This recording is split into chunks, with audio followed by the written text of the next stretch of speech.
Hi, I'm David Miliband, President and CEO of the International Rescue Committee. I'm delighted on behalf of the IRC to submit a few words in support of the End Violence campaign. This is a very important campaign for us because we're living in a time when the number of refugees is rising, the number of internally displaced is rising, both to record levels, more than 100 million people we know now from the UNHCR.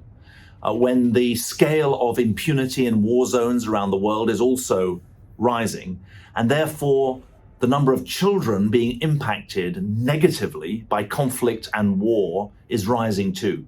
I don't think it's an exaggeration to say that we're living through a global public health emergency when it comes to violence against children.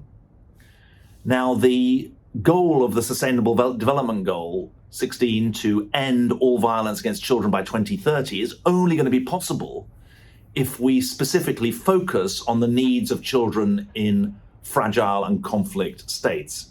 Communities in crisis are, in truth, being left behind as the rest of the world improves life chances for children on the basis of peace and prosperity.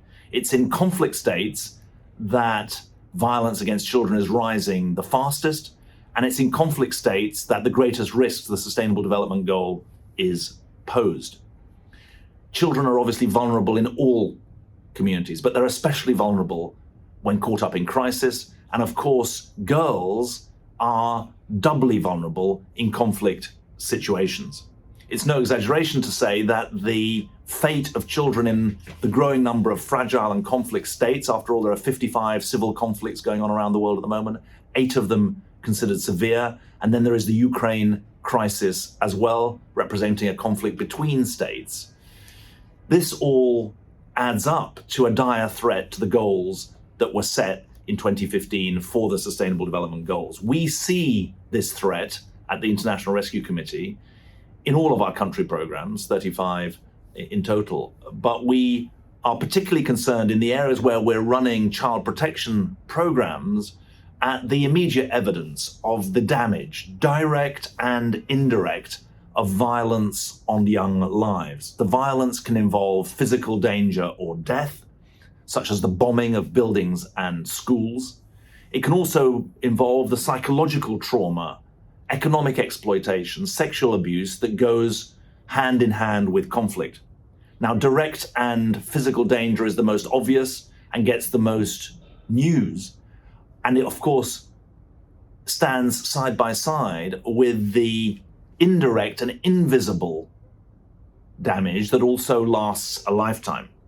This is why, at the International Rescue Committee, we think about violence against children across the cycle, from prevention to treatment, in the home and in the community, and why we think not just about child protection programming, but health programming, education programming, and protection programming as well. In total, we helped around 100,000 young people, children and young people, through our programs last year, dedicated to mitigating or preventing violence.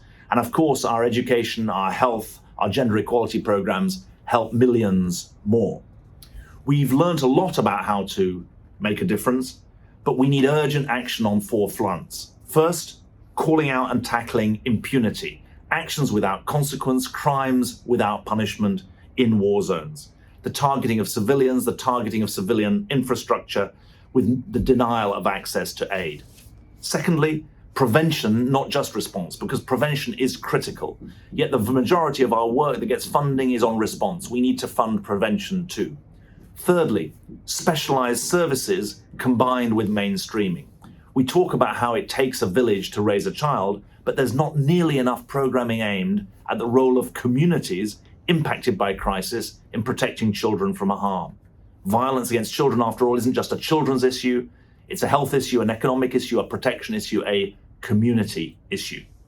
And fourthly, we need to understand that the multi-year dimensions to violence against children need a multi-year response. They need multi-year funding and multi-year programming that is all too short supply when it comes to humanitarian action in conflict-affected states. This campaign could not be more timely. We're proud to be part of it. We're determined to make a difference, and we look forward to your partnership in doing so. Thank you very much indeed.